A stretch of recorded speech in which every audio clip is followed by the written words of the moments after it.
I am encouraged. I want to thank Canadians. I want to say we are strong, we do not bend, and we will never, ever, ever kiss the ring of that gangster from Mar-a-Lago. So let's celebrate the 60th anniversary for Canada and our flag in a way that we have never done before.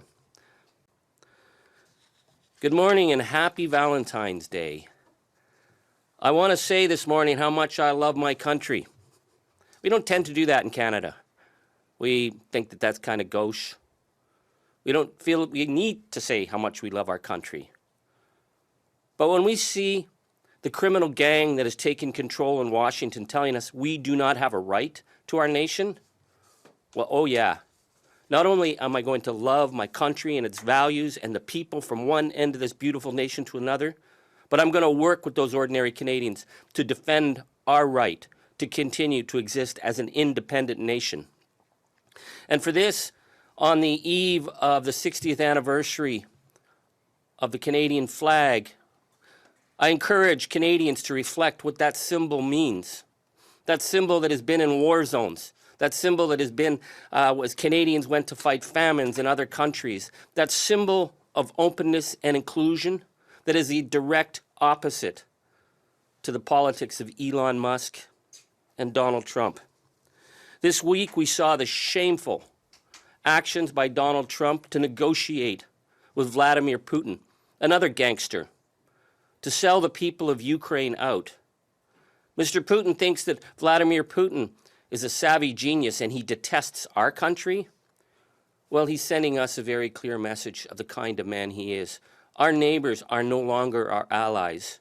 We are dealing with a regime next door to us that is ignoring the international rule of law, and we have to take this dead serious as a nation, with our political leaders, but with ordinary Canadians.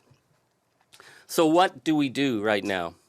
Well, I'm extremely encouraged by the incredible response we've received from the Pledge for Canada that's now, just in the space of 2 weeks, had over 62,000 people sign up. People from across the political spectrum. Former Prime Minister Kim Campbell, former Attorney General Alan Rock, former Premier Danny Williams, but also the incredible artists and Indigenous activists and labor activists and ordinary people across this country who said that there's a value to our nation that we're willing to defend. And I also want to encourage and thank the ordinary people who on their own began the boycott of all things American. Now, some might think, well, you know, if you just choose not to go down to Tennessee this year, who's going to notice? Well, right now we're seeing the American tourism industry is in full-on panic. There are now over $2 billion in travel that is at risk. That's 140,000 American jobs. That's if just 10% of Canadians cancel their trips. It's still too early to say how many are canceling, but from the evidence that we're gathering, it's much, much higher than 10%.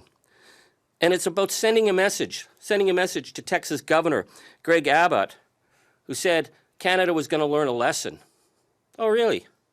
Texas is going to teach Canada a lesson.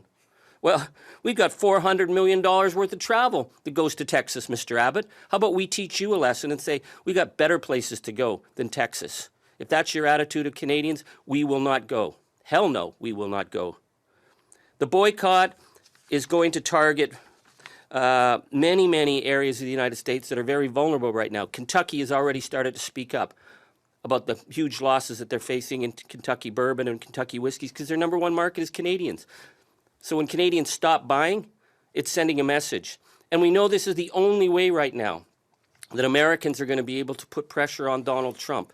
Because what's at risk here is the future of an international order where we respect the rights of countries to be independent, we respect the international rule of law, we respect our neighbors and borders, and this is something Mr. Trump is saying he will not respect. So on this festival where we celebrate Canada as a nation and our flag, I am encouraged. I want to thank Canadians. I want to say we are strong, we do not bend, and we will never, ever, ever kiss the ring of that gangster from Mar-a-Lago. So let's celebrate the 60th anniversary for Canada and our flag in a way that we have never done before.